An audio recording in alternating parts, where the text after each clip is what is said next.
ఏనాడైనా ఈ గజేంద్రమోక్షణం అనేటటువంటి కథ విన్న వారికి గొప్ప కీర్తి కలుగుతుంది, సుఖం కలుగుతుంది, పాపములు తొలగుతాయి, ఈశ్వర కృప కలుగుతుంది. ఈశ్వర కృప వలన అవసరములు తీరి వారి దుఃఖములు తొలగిపోతాయి, పీడకలలు వచ్చినందువలన ఉండేటటువంటి దుష్ఫలితములు తొలగిపోతాయి. ప్రతిరోజు ఈ గజేంద్రమోక్షణాన్ని తలుచుకుని జీవితాన్ని జాగ్రత్తగా మలుచుకోవాలని తాపత్రయం పొందినటువంటి వారికి మోక్షము అరిచేతిలో ఉసిరికాయగా భాసిస్తుంది. ఎక్కడో అలవైకుంఠపురంబులో, ఆ వైకుంఠపురంలో, అంతఃపురంలో, అమృత సరోవరం పక్కన ఉన్నటువంటి మందార వనంలో చంద్రకాంత శిలలతో చేయబడినటువంటి గొప్ప పాంపు మీద కలువ పూలు పరచబడి ఉంటే లక్ష్మీదేవి యొక్క పవిట కొంగు పట్టుకుని క్రీడిస్తున్నటువంటి శ్రీ మహావిష్ణువు యొక్క చెవిలోకి ఎక్కడో భూలోకంలో ఒక ఘోరారణ్యంలో ఒక సరోవరంలో ప్రాణాలు పోవడానికి సిద్ధంగా ఉన్న ఏనుగు నీళ్లలో పడిపోయన్న కుయ్యి వినపడింది. అది మైక్లో అన్న కుయ్యి కాదు, అంటే శరణాగతి యొక్క శక్తి అది. అందుకని అక్కడ బయలుదేరాడు. అల వైకుంఠపురంబులో నగరిలో ఆమూల సౌధంబుదాపలమందార వనాంతరామృత సర ప్రాప్తెందు కాంతోపలోత్పల పర్యంక రమా వినోదియగు ఆపన్న ప్రసన్నుండు విహ్వల నాగేంద్రము పాహీ పాహీ ఎన కుయ్యాళించి సంరంభియై సిరికింజప్పడు శంఖచక్రయుగముంచేదోయి సంధింపడే పరివారంబును జీరడభ్రగపతిన్ మన్నింపడు ఆకర్ణికంతరథం మిల్లము చక్కనొత్తడు వివాద ప్రోద్ధిత శ్రీ కుచోపరి చేలాంచలమైన వీడడు గజ ప్రాణావనోత్సాహి. ఆ పవిట కొంగు పట్టుకుని ఉన్నాడు, ఆడుకుంటున్నవాడు ఆడుకుంటున్నట్టు ఉత్తర క్షణం లేచిపోయి చేతిలో ఉన్న పవిట కొంగు వదిలిపెట్టడం కూడా మరిచిపోయి అలాగే పట్టుకుని గబ్బగబ్బా చేతులు పుట్టి వెళ్ళిపోతున్నాడు. ఆ వెళ్ళిపోవడంలో సిరికింజప్పడు, ఎందుకు వెళ్ళిపోతున్నాడో లక్ష్మీదేవికి చెప్పలేదు. సిరికింజప్పడు శంఖచక్రయుగముంచేదో ఈ సంధింపడు, శంఖచక్రాలు పట్టుకోలేదు. అభ్రగపతి మన్నింపడు, గరుత్మంతుడి మీదకి ఎక్కలేదు. వైకుంఠంలో ఉన్న పరివారానికి చెప్పడు, దగ్గరికి వచ్చిన వాళ్ళతో మాట్లాడు. అయ్యో లక్ష్మీదేవి పవిటి ఇలా చేత్తో పట్టుకెళ్ళిపోతే ఆవిడ పవిటి ఇలా రెండు చేతులతో అడ్డు పెట్టుకుని ఎంతసేపు పరిగెడుతుందని గమనించాడు. గబగబా వెళ్ళిపోతున్నాడు.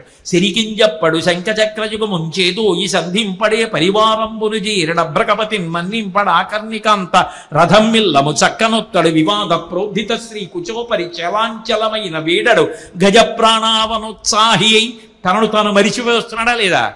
ఇలా తామరదుద్దు చెవిలో పెట్టుకుని ఉన్నాడు, దాని మీదకి ఇలా పడిపోయింది పెద్ద జుత్తు. ఆ జుత్తు ఇలా పైకి కూడా తీసుకోవట్లేదు.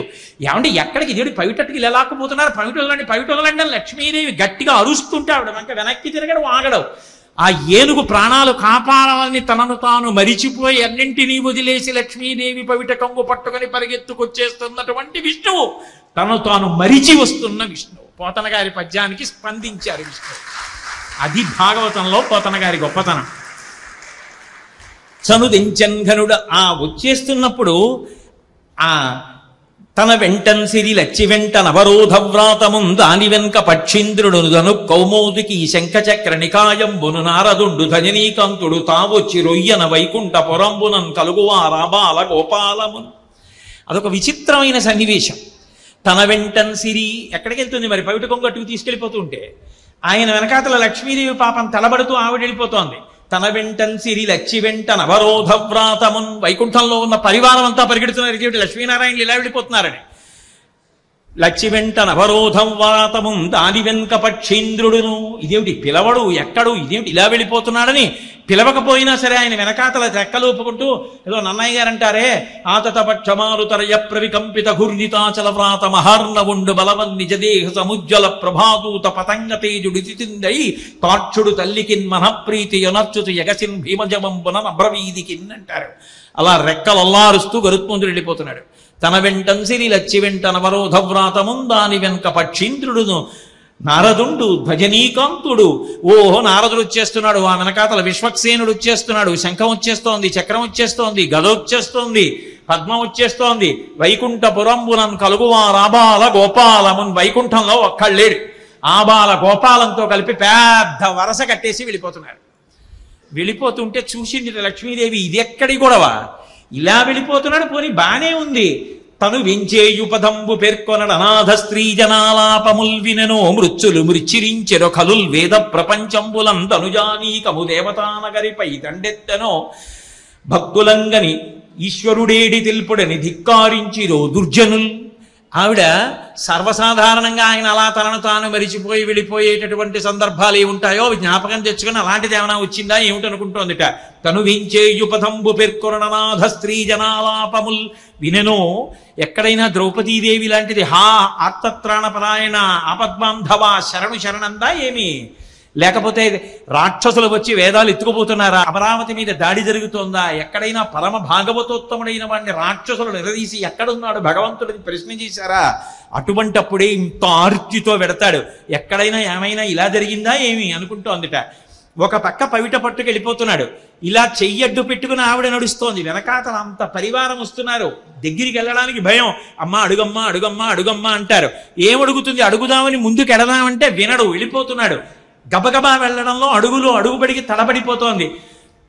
నిజంగా తల్లి పడినటువంటి బాధని పోతన గారు ఎంత అద్భుతంగా వర్ణించారంటే, నిటలాలకములంట నివురు ఝుమ్ ఝుమ్మని ముఖ సరోజము నిండము సురుదేంట్లు నలులనోపక చిల్క అలనల్ల చేరి నయోష్టబింబజ్యుతలుడిగిలునుకు సుఖములను దోల చిక్షుర్మీనములకు మందాకి నీ పాఠీన లోకమిగుచు నిన పంక్తులు దాటమీ తీగతో రాయ శంపాలతలుకం మింట శరణిగట్టు శంపలను గెలువ చక్రవాకంబులు కుచయుగంబును త్రావి తాకి కొవ్వు సూపు మెలత మొగులు పిరిది మెరుగుతీవయు పోలె జలదువర్ను వెనుక జనెడునప్పుడు అడిగెదనని కడుబడి జను అడిగిన తన మగడు నుడుబట నిన్నట ఎడగున్ బెడబెడ సిడిముడిదడబడ అడుగిడు నడుగిడదు జడిమన్ అడుగిడునె డలన్.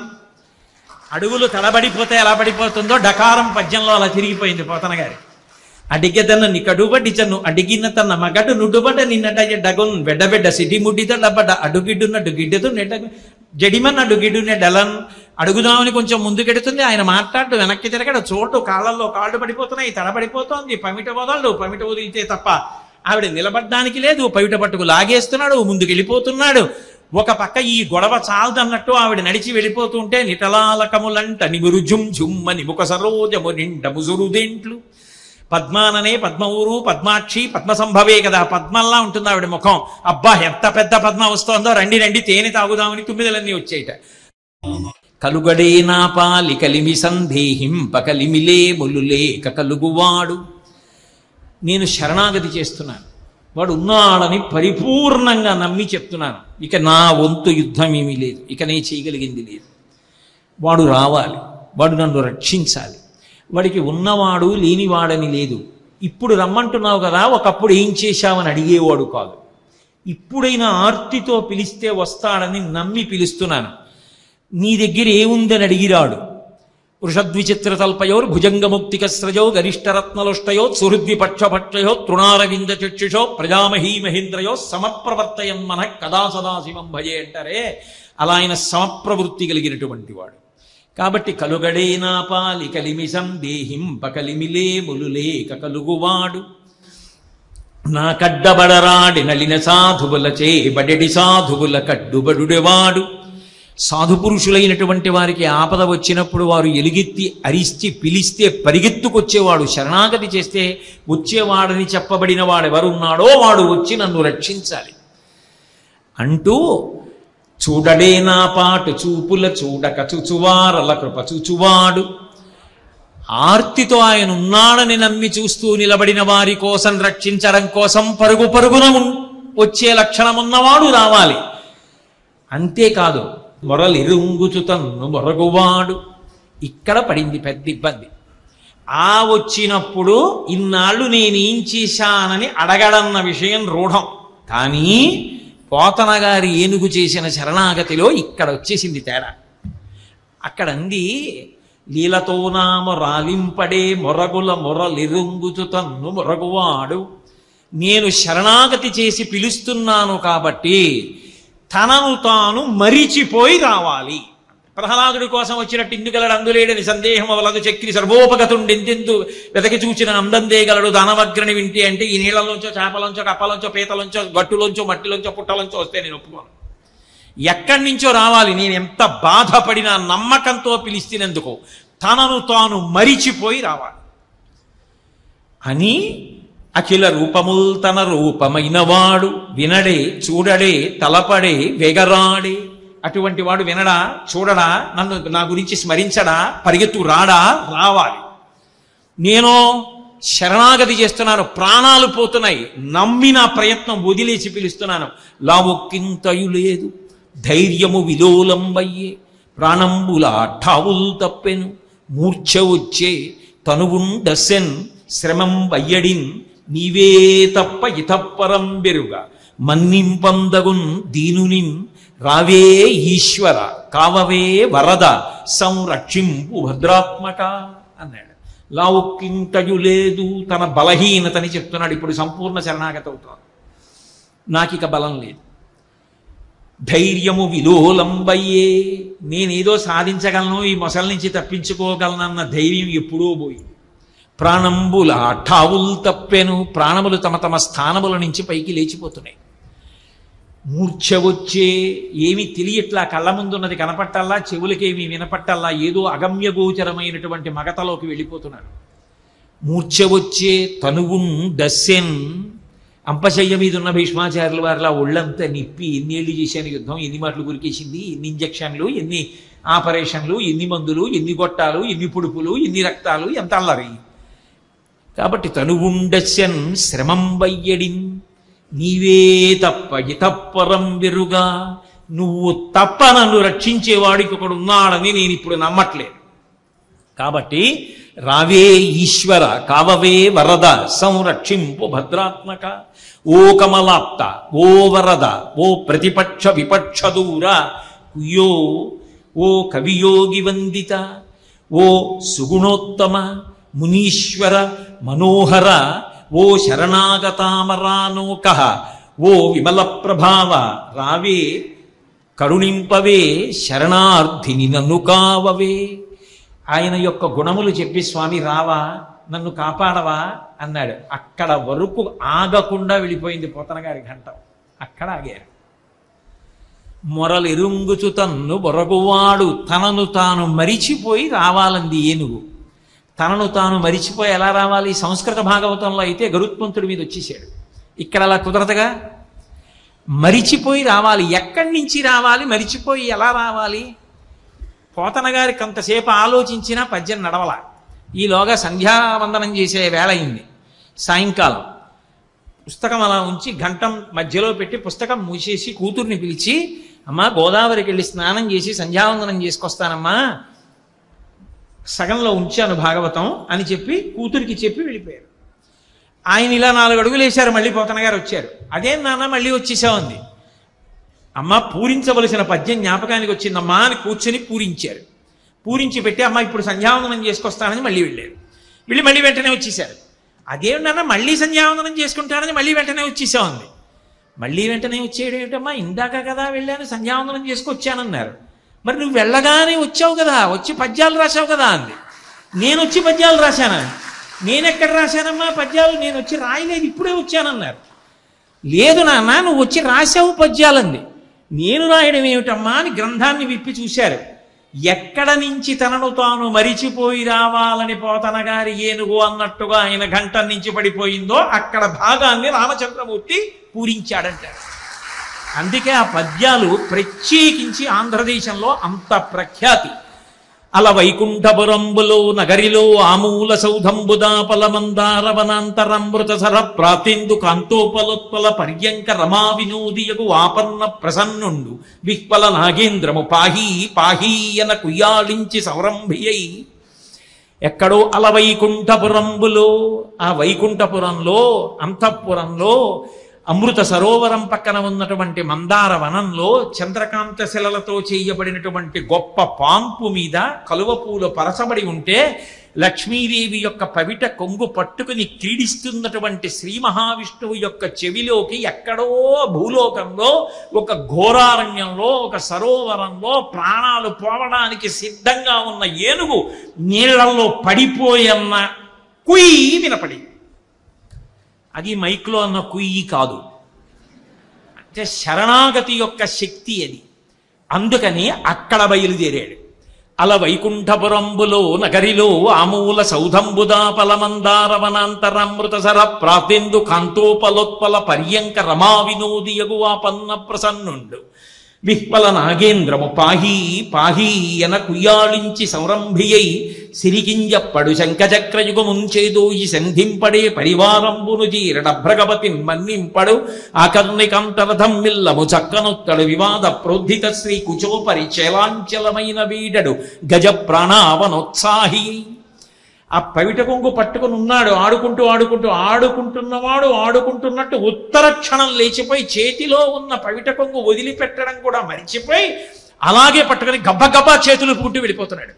ఆ వెళ్ళిపోవడంలో సిరికింజప్పడు, ఎందుకు వెళ్ళిపోతున్నాడో లక్ష్మీదేవికి చెప్పలేదు. సిరికింజప్పడు శంఖచక్రయుగముంచేదో ఈ సంధింపడు, శంఖచక్రాలు పట్టుకోలేదు. అభ్రగపతిన్ మన్నింపడు, గరుత్మంతుడి మీదకి ఎక్కలేదు. వైకుంఠంలో ఉన్న పరివారానికి చెప్పడు, దగ్గరికి వచ్చిన వాళ్ళతో మాట్లాడు. అయ్యో లక్ష్మీదేవి పవిటిలా చేత్తో పట్టుకెళ్ళిపోతే ఆవిడ పవిటిలా రెండు చేతులతో అడ్డు పెట్టుకుని ఎంతసేపు పరిగెడుతుందని గమనించాడు. గబగబా వెళ్ళిపోతున్నాడు. సిరికింజప్పడు శంఖచక్రయుగముంచేదో ఈ సంధింపడే పరివారంబును జీరడభ్రకపతిన్ మన్నింపడ ఆకర్ణికాంత రథం మిల్లము చక్కనొత్తడు వివాద ప్రోద్ధిత శ్రీ కుచోపరి చలాంచలమైన వీడడు గజ ప్రాణావనోత్సాహి అయి తనను తాను మరిచిపోయి వస్తున్నాడా లేదా? ఇలా తామర దుద్దు చెవిలో పెట్టుకుని ఉన్నాడు, దాని మీదకి ఇలా పడిపోయింది పెద్ద జుత్తు. ఆ జుత్తు ఇలా పైకి కూడా తీసుకోవట్లేదు.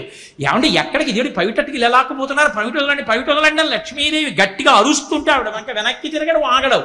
ఆ ఏనుగు ప్రాణాలు కాపాడాలని తనను తాను మరిచిపోయి అన్నింటినీ వదిలేసి లక్ష్మీదేవి పవిట కొంగు పట్టుకొని పరిగెత్తుకొచ్చేస్తున్నటువంటి విష్ణువు తను తాను మరిచి వస్తున్న విష్ణువు. పోతన గారి పద్యానికి స్పందించారు విష్ణువు.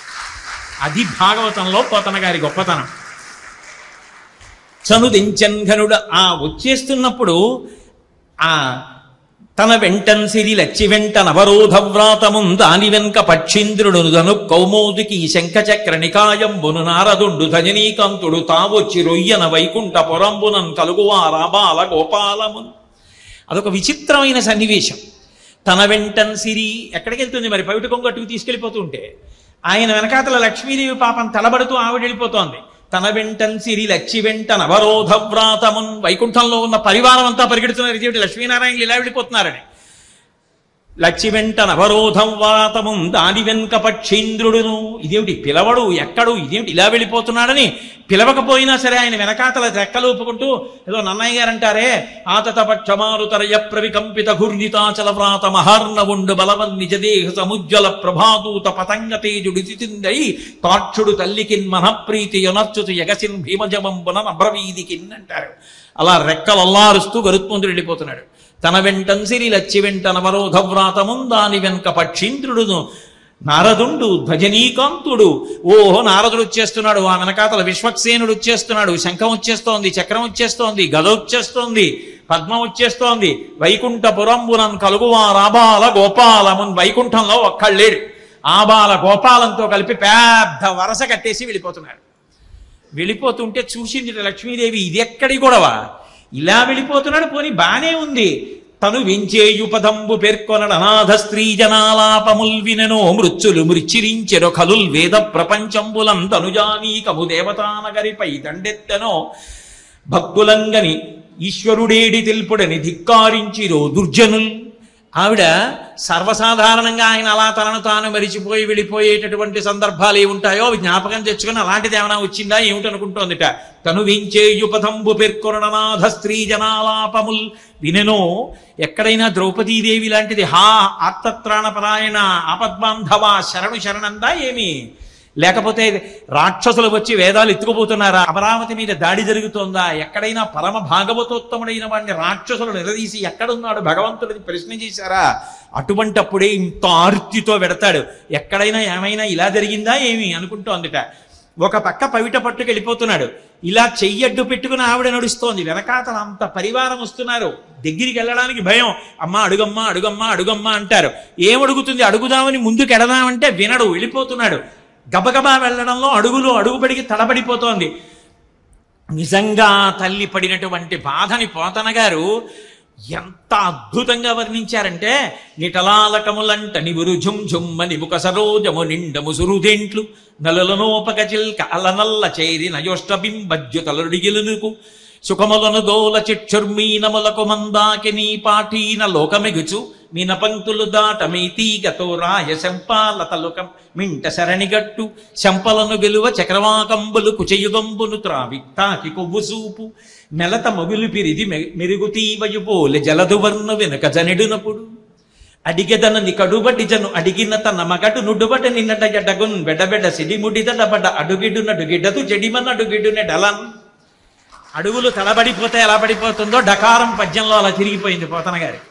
అడిగెదనని కడుబటి జను అడిగిన తన మగడు నుడుబట నిన్నట ఎడగున్ వెడబెడ సిడిముడిదడబడ అడుగిడు నడుగిడదు నెడగు జడిమన్ అడుగిడు నెడలన్. అడుగుదామని కొంచెం ముందుకెడుతుంది, ఆయన మాట్లాడు వెనక్కి తిరగడు, చోటు కాళ్ళల్లో కాళ్ళు పడిపోతున్నాయి, తడబడిపోతోంది, పమిట వదలడు, పమిట వదిలితే తప్ప ఆవిడ నిలబడ్డానికి లేదు, పవిట పట్టుకు లాగేస్తున్నాడు, ముందుకు వెళ్ళిపోతున్నాడు. ఒక పక్క ఈ గొడవ చాలదన్నట్టు ఆవిడ నడిచి వెళ్ళిపోతుంటే నిటలాలకములంట నిగురు జుమ్ జుమ్మని ముఖ సరోజము నిండ ముసురుదేంట్లు. పద్మాననే పద్మఊరు పద్మాక్షి పద్మసంభవే కదా, పద్మల్లా ఉంటుంది ఆవిడ ముఖం. అబ్బా ఎంత పెద్ద పద్మ వస్తోందో, రండి రండి తేనె తాగుదామని తుమ్మిదలన్నీ వచ్చేయట. అయ్యయ్యయ్యో ఇది ముఖం కాదే, నేను లక్ష్మీదేవిని, ఇది నా ముఖం, ఇది పద్మం కాదు, పొండి పొండని ఓ పక్క పవిట కొంగి ఇలా పట్టుకుని ఒక పక్క తుమ్మిదల్ని తోలిందిట. ఆ తుమ్మిదలన్నీ వెళ్ళిపోయేట. నలులనోపగజల్క అలలల్ల చేరి నయోష్టబింబజ్జుత నుడియనురుకు భారతీదేవి ముంజేతి పలుక చిలుక సదయగ జయాన సద్బ్రహ్మచారి మాకు వేదశాస్త్ర పురాణాది విద్యలెల్ల తరుడి నియాన ఘంటాపతంబు మాకు అంటారు చిత్రనలీయంలో. శారదాదేవి కంచి కామాక్షి చేతుల మీద ఉంటాయే చిలకలు, ఆ చిలకలు చూసేట. చూసి లక్ష్మీదేవి యొక్క కింది పెరివిని చూసి అబ్బా పెద్ద దొండపండు ఎంత బాగుందో రండి కొరుకుదామని చిలకలు వచ్చేట. అయ్యో అయ్యో నేను లక్ష్మీదేవిని, ఇది దొండపండు కాదు, నా కింది పెరివి ఆధారం పొండి పొండని చిలకల్ని తోలిందిట. ఇంకొంచెం ముందుకెళ్ళిందిట. సుఖములను తోల చక్షుర్మీనములకు మందాకినీ పాఠీన లోకమెగుచు. ఆ ఆకాశగంగా నదిలో ఉన్న చేపలు లక్ష్మీదేవి ముఖాన్ని చూసి, ఆ ముఖంలో ఉన్న కన్నులు చూసి, ఆ కళ్ళు అచ్చు చేప పిల్లల్లా ఉంటాయి కదా, వక్రలక్ష్మి పరివాహ చలన్మీన అవలోచన. చేప పిల్లలు ఎలా ఉంటాయో అమ్మవారి కళ్ళు అంత అందంగా ఉంటాయిట. తవాపర్ణే కర్ణే జపనయన పైశూన్య చికితాహ నిలీయంతే తోయే నియతమనిమేషా శఫరిక ఇయంచ శ్రీర్బద్ధచ్చదపుటకవాటం కువలయం జహాతి ప్రత్యూషే నిశిచ విఘటయ్య ప్రవిశతి అంటారు సౌందర్యలహరిలో శంకర భగవత్పాదులు. అలా మీనాక్షి చేప పిల్లల్లాంటి కళ్ళున్నాయేమో చూసేయట చేపలు. ఆకాశగంగలో ఉన్న చేపలు చూసి అబ్బా చిన్న చిన్న చేపలు వస్తున్నాయి రండి మింగేద్దామని పెద్ద చేపలు వచ్చేయట. అయ్యో అయ్యో నా చేపలు కావే, నేను లక్ష్మీదేవిని, నా కళ్ళు పొమ్మని చేపల్ని తోలేసిందిట. ఇంకొంచెం ముందుకెళ్ళిందిట. శంపాలతికతోడ ఆవిడ ఒళ్ళు చూసి అబ్బా మెరుపుతీగా మెరుపులు వస్తున్నాయి, మనం కూడా వెళ్ళాలి మెరుపులం, ఇంద్రుడు వర్షం కురవమని ఆజ్ఞాపించాలా ఉందని మెరుపులు వచ్చి ఆవిడ పక్కన మెరుస్తున్నాయిట. అయ్యో నేను మెరుపు తీగను కాను, లక్ష్మీదేవిని పొండి పొండని మెరుపు తీగల్ని తరిమేసిందిట. అలా వెళ్ళిపోతుంటే చక్రవాక పక్షులు చూసి ఆమె స్తనములు కూడా చక్రవాక పక్షులను వచ్చి గుద్దుకుంటున్నాయిట. అయ్యో నేను లక్ష్మీదేవిని అని చెప్పి చక్రవాక పక్షుల్ని పక్కకి తోలేసిందిట. ఇన్ని కష్టాలు పడిన తల్లి ఆయన వెంట వెడుతున్న సన్నివేశాన్ని పోతన గారు వర్ణించారు.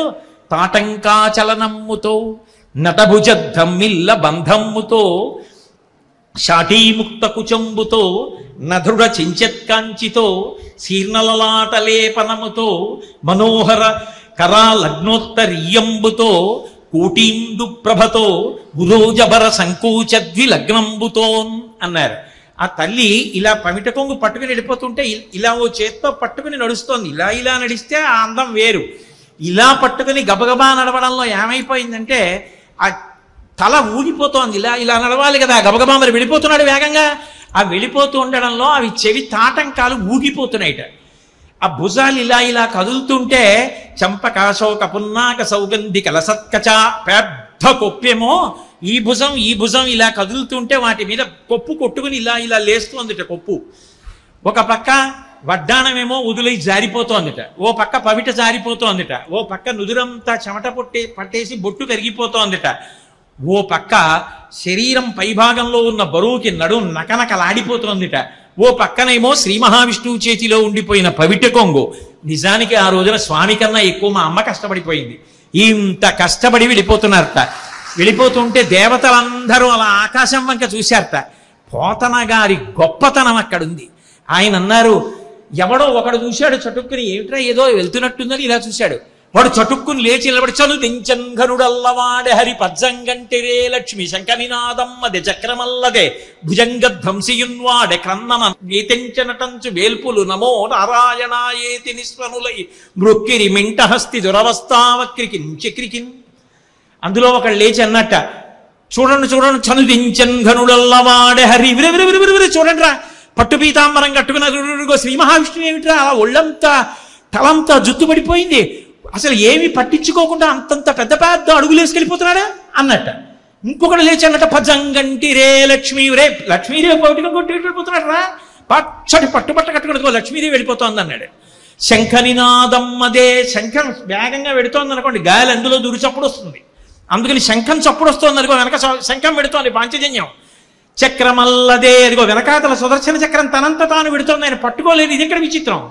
చక్రమల్లదే భుజంగ ధ్వంసియున్వాడే, ఉరే ఆదిశేషుడు రా వెనకాలలో వెళ్ళిపోతున్నాడు మహానుభావుడు, ఎంత విచిత్రం రా, అదిగో చూడండి చూడండి చూడండి అన్నట్ట. భుజంగధ్వంసియున్వాడే, గరుత్మంతుడు వెళ్తున్నాడు చూడండి, భుజంగధ్వంసుడు అంటే గరుత్మంతుడు చూడండి అన్నట్ట. అని అందరూ నమో నారాయణాయేతి నిస్వనులై నొక్కిరిమింట హస్తి దురవస్థావక్రికించక్రికిన్, ఏమి అద్భుతమని అందరూ నమో నారాయణ అని ఆకాశం వంక నమస్కారాలు చేస్తుంటే, ఎలాగైనా ఏనుగుని కాపాడాలా అనేటటువంటి త్వరతో గబగబ సరోవరం దగ్గరికి వెళ్ళి నిలబడి, ఇక ప్రాణం పోవడానికి సిద్ధంగా ఉన్నటువంటి ఏనుగు దగ్గరికి వెళ్ళి సుదర్శన చక్రాన్ని స్మరించి ఆ మొసలి మీద ప్రయోగిస్తే, ఆ చక్రం ఆ మొసలి యొక్క కుత్తుకను కత్తిరించేస్తే, అందులోంచి హూహూ అన్న గంధర్వుడు ఒకడు పైకి లేచాడు. ఆ ఏనుగు నీరసంతో లేవలేక ఉంటే స్వామి ఒడ్డుకి వెళ్ళి తన చెయ్యి ఇచ్చి దాని తొండం పట్టుకుని మెల్లిగా గట్టుపైకి ఎక్కించి ఒళ్ళంతా నిమిరేటప్పటికీ విపరీతమైన బలాన్ని మళ్ళీ తిరిగి పుంజుకున్న ఏనుగు ఇంతకు ముందు వెర్రెక్కిపోయి కొలనులో ఆడినట్టు కాకుండా ఎంత పరిమితిలో ఉండాలో అంత పరిమితిలో భార్యలతో తొండానికి తొండం చుట్టి పలకరించిందిట. సారూపమోక్షాన్ని పొంది ఆయన యందు కలిసిపోయింది. ఈ హూహు అన్న గంధర్వుడు ఒకానొకప్పుడు గంధర్వకాంతలతో కలిసి జలక్రీడలాడుతుంటే దేవల మహర్షి అక్కడ నిలబడి ఆ నీళ్లలో నిలబడి స్నానం చేస్తుంటే బక్క చిక్కిపోయి ఎలా ఉన్నాడో చూడని ఆ చుట్టూ ఉన్నటువంటి స్త్రీలు పరిహాసం ఆడితే మదోన్మత్తుడై నీటి అడుగు నుంచి ఈత కొట్టి వెళ్ళి దేవల మహర్షి యొక్క కాళ్ళు పట్టి లాగేశాడు. ఆయన నీటిలో పడిపోయి శపించారు. నీళ్ల అడుగు నుంచి రావడం నీకు చాలా సంతోషంగా ఉంది, కాళ్ళు పట్టుకోవడం, మొసలివై జన్మించదవుగాక అన్నారు. అందుకని ఇప్పుడు మొసలై వచ్చాడు. బుద్ధొచ్చి అయ్యా నాకు ఎలా శాప విమోచనం అన్నాడు. సుదర్శన చక్ర ధారల చేత నీ కంఠం తరగబడుతుంది, అప్పుడు నీకు శాప విమోచనం అన్నాడు. అందుకని ఇప్పుడు మళ్ళీ ఆ హూహు గంధర్వుడయ్యాడు.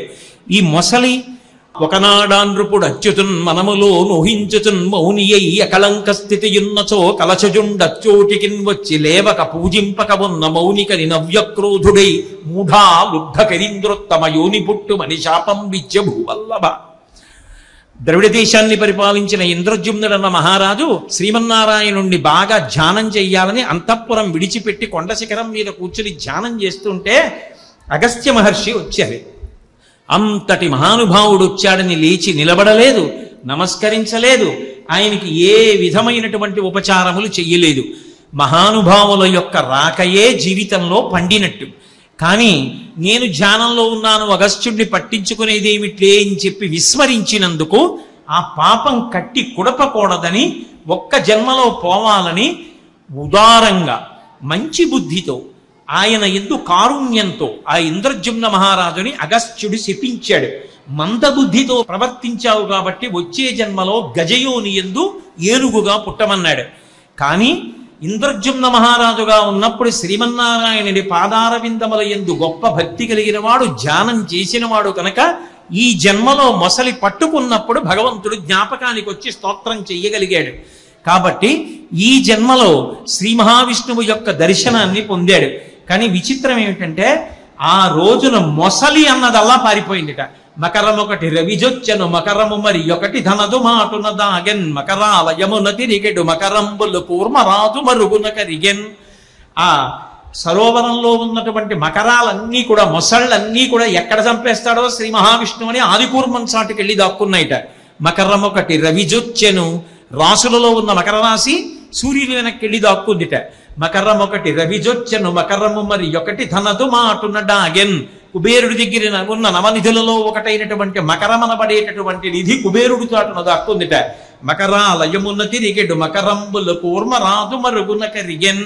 ఆ సరోవరంలోనూ సముద్రాల్లోనూ ఉన్నటువంటి మొసళ్ళన్నీ మన్ని జాతి అంతటినీ చంపేస్తాడేమోనని అడిగిపోయి వెళ్ళిపోయి ఆది కూర్మం చాటున దాక్కున్నాయిట. విష్ణువు కాబట్టి కాపాడతాడని చెప్పి కూర్మం చాటుకు పోయేట. మకరం అన్నదల్లా ఆ రోజున భయపడిపోయింది. అలా గజేంద్రమోక్షణం చేసి మహానుభావులు దేవతలు ఋషులు అందరూ వచ్చి నిలబడి ఆర్తత్రాణపరాయణుడవై ఆ గజేంద్రుడు శరణాగతి చేస్తే రక్షించినటువంటి ఈ అద్భుతానికి మేము అందరం పొంగిపోతున్నామని స్తోత్రం చేస్తే ఆ రోజున ఒక మాట అన్నాడు, ఎవరైనా తెల్లవారుజామున నిద్ర లేవగానే ఒక్కసారి క్షీర సముద్రాన్ని, అందులో ఉన్నటువంటి త్రికూటాచలాన్ని, దానికి ఉన్న 3 శిఖరాల్ని, దాని మీద ఉన్నటువంటి అడవులను, దానిలో ఉన్న జంతువులను, దానిలో ఉన్న ఏనుగులను, గజేంద్రుణ్ణి, ఆయన పరివారాన్ని, అది వెళ్ళిన సరోవరాన్ని, అది ఆడుకున్న ఆటలు, చిట్ట చివర మొసలితో యుద్ధం, నన్ను స్మరించడం, నేను వెళ్ళడం, మొసల్ని చంపడం, నారదుడు మొదలైనటువంటి మహర్షులు, ఇటువంటివన్నీ ఎవడు జ్ఞాపకం తెచ్చుకుంటాడో అటువంటి వాడికి అంచకాలమునందు యమధర్మరాజు గారి దర్శనము కలగవలసిన అవసరము లేకుండా తుట్టతుదన నా దర్శనమును పొందివాడు నా యందు ఐక్యమైపోతాడు, మోక్షమును పొందుతాడని ఫలశ్రుతిగా గజేంద్రమోక్షణ ఘట్టానికి శ్రీ మహావిష్ణువే చెప్పారు. నరనాథ నీకును నాచేత వివరింపబడిన గజరాజమోక్షణ కథ విను వారికి యశములిచ్చును దురితాపహంబు దుస్వప్ననాశంబు దుఃఖ సంహారంబు పొద్దున మేల్గాంచి పూతవృత్తి నిత్యంబు పఠించు నిర్మలాత్మకులైన విప్రులకు బహు విభవమరు సంపదలు కల్గు పీడలు శాంతి పొందు సుఖము సిద్ధించు వర్ధిల్లు శోభనములు మోక్షమరచేతి దయ్యుండు ముదము చేరుననుచు విష్ణుండు ప్రీతుడై ఆనతిచ్చే. సాక్షాత్తుగా శ్రీ మహావిష్ణువే ఫలశ్రుతి చెప్పారు. విష్ణుండు ప్రీతుడై ఆనతిచ్చే ఈ గజేంద్రమోక్షణ కథ విను వారికి యశములిచ్చును. ఎక్కడైనా ఈ గజేంద్రమోక్షణం అనేటటువంటి కథ విన్న వారికి గొప్ప కీర్తి కలుగుతుంది, సుఖం కలుగుతుంది, పాపములు తొలగుతాయి, ఈశ్వర కృప కలుగుతుంది. ఈశ్వర కృప వలన అవసరములు తీరి వారి దుఃఖములు తొలగిపోతాయి, పీడకలలు వచ్చినందువలన ఉండేటటువంటి దుష్ఫలితములు తొలగిపోతాయి. ప్రతిరోజు ఈ గజేంద్రమోక్షణాన్ని తలుచుకుని జీవితాన్ని జాగ్రత్తగా మలుచుకోవాలని తాపత్రయం పొందినటువంటి వారికి మోక్షము అరిచేతిలో ఉసిరికాయగా భాసిస్తుంది. వాళ్ళు శ్రీమన్నారాయణుని యొక్క పరిపూర్ణమైన అనుగ్రహములకు పాత్రులవుతారని ఆ రోజు సాక్షాత్ శ్రీమన్నారాయణుడే చెప్పినటువంటి విషయాన్ని ఉటంకిస్తూ మహానుభావుడైనటువంటి సుఖబ్రహ్మ పరీక్షిత్తుకి బోధ చేస్తే అదే విషయాన్ని శౌనకాది మహర్షులకు ఆ రోజున సత్రయాగం చేస్తున్న వాళ్ళకి నైమిషారణ్యంలో సూతుడు చెప్తే ఈ రోజున ఆ నైమిషారణ్యానికి ఎంత మాత్రము తగ్గనంత పవిత్రత కలిగినటువంటి పరమ పావనమైన కంచి కామకోటి పీఠ ప్రాంగణంలో శ్రీ శ్రీ శ్రీ చంద్రశేఖరేంద్ర సరస్వతి మహాస్వామి వారు, శ్రీ శ్రీ శ్రీ జయేంద్ర సరస్వతి మహాస్వామి వారు జ్యోతిస్వరూపులై ఉండగా శ్రీ శ్రీ శ్రీ శంకర విజయేంద్ర సరస్వతి స్వామి వారు సాక్షాత్ తన యొక్క దివ్యమైనటువంటి సన్నిధానాన్ని కటాక్షించగా ఇక్కడ విన్నటువంటి మీరు చెప్పిన నేను కూడా ధన్యులమే అన్న విషయంలో కించిత్ కూడా సందేహం లేదని తెలియచేస్తూ మంగళాశాసన పరై మదాచార్య పురోగమై సర్వైశ్చ పూర్వైరాచార్యై సత్కృతాయాస్తు మంగళం.